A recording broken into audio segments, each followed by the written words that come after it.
Hello all, ఈ వీడియోలో someone has to know limited series review అయితే తెలుసుకుందాం. టోటల్ గా 8 ఎపిసోడ్స్ అయితే ఉన్నాయి. 8 ఎపిసోడ్స్ సిరీస్ అనేది కంప్లీట్ అయిపోద్ది. దేనికంటూ కంటిన్యూషన్ ఏమి ఉండదు. ఈచ్ ఎపిసోడ్ వచ్చేసి మీకు 35 మినిట్స్ డ్యూరేషన్ అయితే ఉంటుంది భయ్యా. లాస్ట్ ఎపిసోడ్ మాత్రం 42 మినిట్స్ అయితే ఉంటుంది. తెలుగు డబ్బింగ్ అయితే లేదు, ఇంగ్లీష్ లాంగ్వేజ్ ఉంటుంది, అదర్ లాంగ్వేజ్ కూడా ఉంటుంది, సబ్ టైటిల్స్ తో చూడొచ్చు. స్టోరీ ప్లాట్ విషయానికి వచ్చేస్తే ఒక టీనేజ్ బాయ్ అయితే మిస్టీరియస్లీ వ్యానిష్ అయిపోతాడు ఒక క్రౌడెడ్ నైట్ క్లబ్ దగ్గర నుంచి.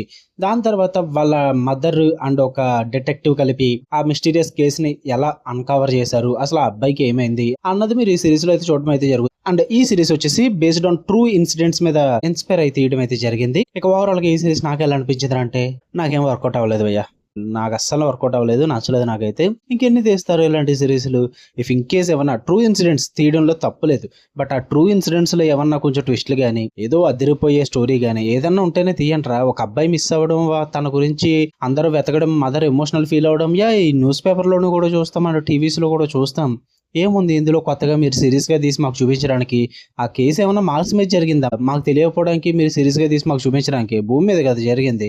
ఇందులో ఎందుకు అంత ఇప్పుడు నాకు అదే అర్థం కాలేదు భయ్యా. ఈ స్పానిష్ వాళ్ళు ఈ నెట్ఫ్లిక్స్ లో వచ్చే సిరీస్ లో సగం ఎలాంటివి ఉన్నాయి. లేటెస్ట్ గా వచ్చిందని చూసి రివ్యూ అవ్వడం తప్ప అసలు ఏం లేదు ఇందులో చూడడానికి. పాజిటివ్ సెంటర్ అంటే technically, visually, acting wise series అయితే టాప్ నాచ్ ఉంటుంది.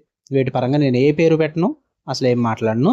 అండ్ స్టోరీ గురించి కూడా నేనేం మాట్లాడను, ఎందుకంటే ఒక నిజంగా జరిగిన ఒక అబ్బాయి కేసు గురించి కాబట్టి. సో స్టోరీ గట్ట మనం అందులో సినిమాటిక్ ని బట్టి తీసుకోమని ఏం చెప్పలేం కాబట్టి, సో దాని గురించి కూడా నేనేం మాట్లాడలే. నెగిటివ్స్ విషయానికి వచ్చేస్తే పేసింగ్, మీ ఓపికని టెస్ట్ చేస్తారు భయ్యా. స్లో బర్న్ అప్రోచ్ ఉంటుంది అనమాట. అంటే మామూలుగానే కథలో ఏం ఉండదు, అలాంటిది దీనికి స్లో బర్న్ అప్రోచ్ ఉంటుంది. కొన్నిసార్లు మరీ టూ స్లో కూడా ఉంటుంది అనమాట. లాగుతూనే ఉంటారు చివరి వరకు కూడా. అంటే 8 ఎపిసోడ్స్ అబ్బో చాలా కష్టం, చాలా ఓపిక కావాలి. అండ్ ఫ్రస్ట్రేటింగ్ గా కూడా ఉంటుంది. అంటే రియల్ లైఫ్ కేసు కాబట్టి ఆ కాంప్లెక్స్ నెరేటివ్ అన్నది యూజ్ చేసుకుంటారు. చాలా ట్రెడిషనల్ గా ఏదో చచ్చిపోయిన శవాన్ని ఇడ్చుకుని వెళ్తున్నట్టు ఎంత స్లోగా లాక్కుని వెళ్తారని అంత స్లోగా లాక్కుని వెళ్తారు అక్కడక్కడ. సో దానివల్ల చాలా ఫ్రస్ట్రేటింగ్ అనిపిస్తుంది. అండ్ ఆ ఎండింగ్ కూడా ప్రాపర్ పే ఆఫ్ ఉండదు అనమాట. ఒకేసారి కాంప్లెక్స్ నెరేటివ్ పెట్టుకున్నాం, ఏదో స్లో బర్న్ చేసుకున్నాం, పోనా ఎండింగ్ అన్న పే ఆఫ్ ఇవ్వచ్చు కదా అంటే అబ్బే లేదు, ప్రాపర్ గా ఏది ఉండదు, అసలు వర్కౌట్ అవ్వలేదు. And heavy tone lack of moments ఉంటాయి అనమాట, అంతగా వర్కౌట్ అవి కూడా. అండ్ ఎమోషనల్లీ కూడా ఎగ్జాస్టింగ్ అనిపిస్తుంది.